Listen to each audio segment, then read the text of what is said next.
Guys, may ikikwento lang ako sa inyo. Dito sa YouTube, demonetize na pala yung mga inauthentic content. Kasi may napanood ako, dumaan. Yun, yung inauthentic content, dinidemonetize ni YouTube. Alam nyo guys, ang alam ko kasing inauthentic, yung parang deepfake, hindi siya totoo. Hindi siya totoo. Gaya itong pamumukhang to guys, totoo to. Hindi siya deepfake. Kaya ang tawag dito is authentic. Ika nga yung inauthentic, yung ginagamitan siya ng AI. Yes, yan. Kaya ko guys, pwede akong kopyahin ng AI. So, ito naman pong mukhang to is hindi ito inauthentic. Itong mukhang to guys is authentic. Alam nyo, nalaman ko lang yun guys. Diba kapag halimbawa is magpa-authentic, ay may apps talaga ako na napasukan na kailangan is magpa-authentic. Ika nga, yung haharap ka sa camera, titignan yung mukha mo. Bawal ang makeup, bawal ang filter.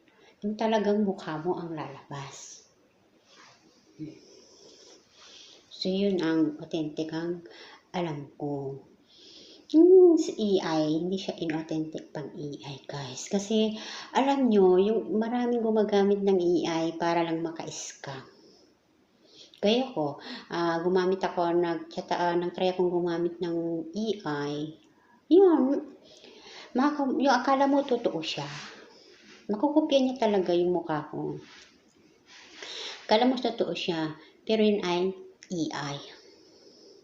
AI yun guys. Kahit pakicheck nyo pero yung photos ko dito yung post na, pero doon sa ibang platform may made in AI.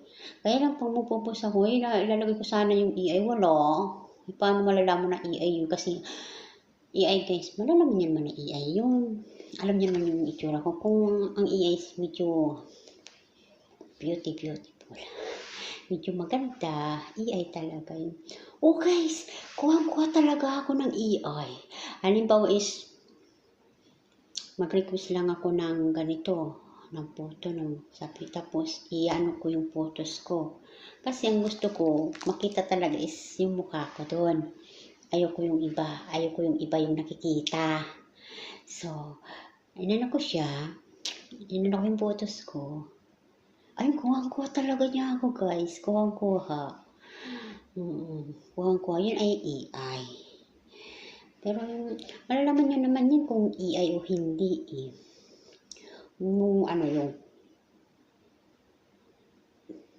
May mga talagang kuha ka ng AI guys.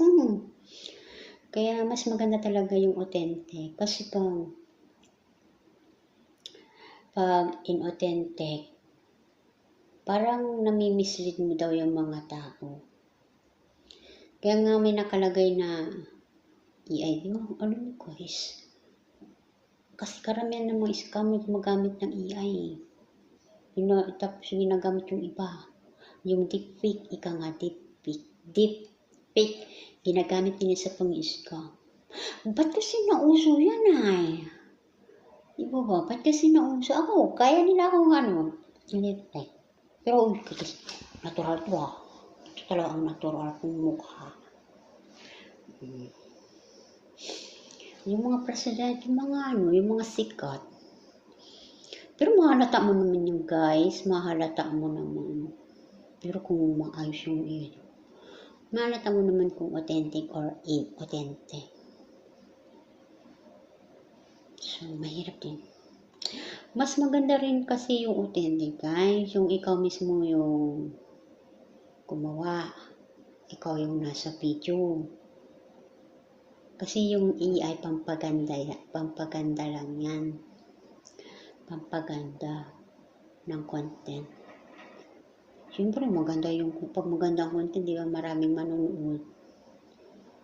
Pero iba pa rin talaga yung natural. Kasi Alam niyo bakit? Kung magandang natural, habang lumilipas ang panahon, tumatanda tayo. Kaya nagbabago yung mukha natin. Kaya yun ang gusto kong bakit.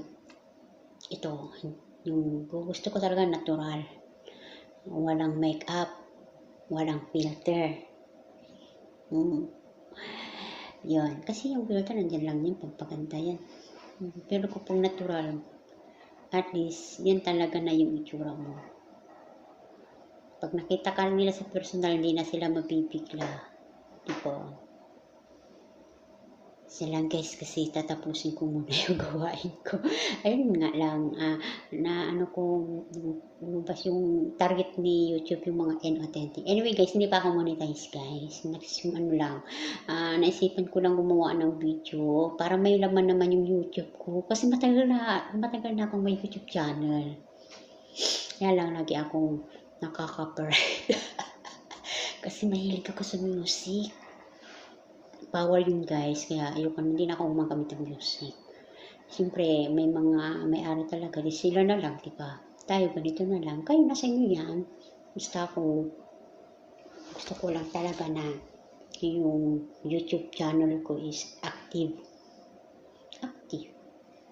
Alam niyo naman, sayang talaga guys. Hindi dapat sinimulan ko na noon pa eh. Kasi alam niyo yung iba-iba yung itsura ko dati. Kung may ngipit pa ako, ngayon wala na. Diba, kaya iba talaga yung huwag nyo nang anuhin yung mga views, huwag nyo nang anuhin yung, kung marami kayong, ang ano dito is, enjoy mo, yung masaya ka sa ginagawa mo. Yung mga other apps, ayoko na rin mag-promote, ayoko na rin mag-tutorial, kasi nga guys, yung, siyempre, mag-research ka na lang, kasi, halimbawa may problema ka sa isang app. Sa apps din mismo yung ang yung solution nasa apps din mismo yun. So, hindi ko na inaano yung mga gumawa-gawa ng picture. Ayoko rin. Kasi may mga balita naman eh. Tapos ay about sa so, ito na lang. Ganito na lang. Sarili ko na lang. Ang binibidyohan ko. Tapos ginagawa ko yung mga nasa isip ko. Yun na lang. Dapat na kasi yun ko patugin mo kasi maganda talaga yung may memories. Yung mukha natin nagbabago yan. Tsaka yun, mas maganda talaga yung natural. Marunong din, may alam din ako mag-edit, kaya lang wala na rin akong time. Tsaka uso na ang AI ngayon. Maraming AI. Kuha talaga ako ng AI guys sa picture. Kuha talaga ako. Maglalagay lang ako ng, sabihan ko lang, gumagamit kasi ako ng AI na sabihin ko magagawa ka ng ganito. Pero iyan ko yung picture ko ibibigay ko sa kanya. Kuha talaga ako. So yun yung ikaw ng AI yun. Diba? So, mas maganda talaga yung natural, authentic. Authentic tayo guys. Authentic tong pagmumukha natin. Wala na akong ngipin guys. Kasi, kaya alam niyo kung ano yung dahilan kung bakit hindi ako nakakapagawa ng video. Ito nga, nahihiya ako. Dahil sa insecurities ko. Nahihiya ako. Pero ngayon, syempre, parang, bakit ako nahihiya? Sabi ko, as long as may mukha naman tayong ihaharap. So, ayun, medyo nawala na rin yung insecurities ko. Tsaka, pang-iwas na rin sa mga mapagsamantala, yung mahilig sa magaganda, kasi pag nagpakita ka ng pero sa totoo lang guys, gustong-gusto ko talaga sa isang tao, tignan na walang filter. Gustong-gusto ko yun. Yung nakikita yung totoo nilang itsura. Gustong-gusto ko. Sila bang guys? Bye!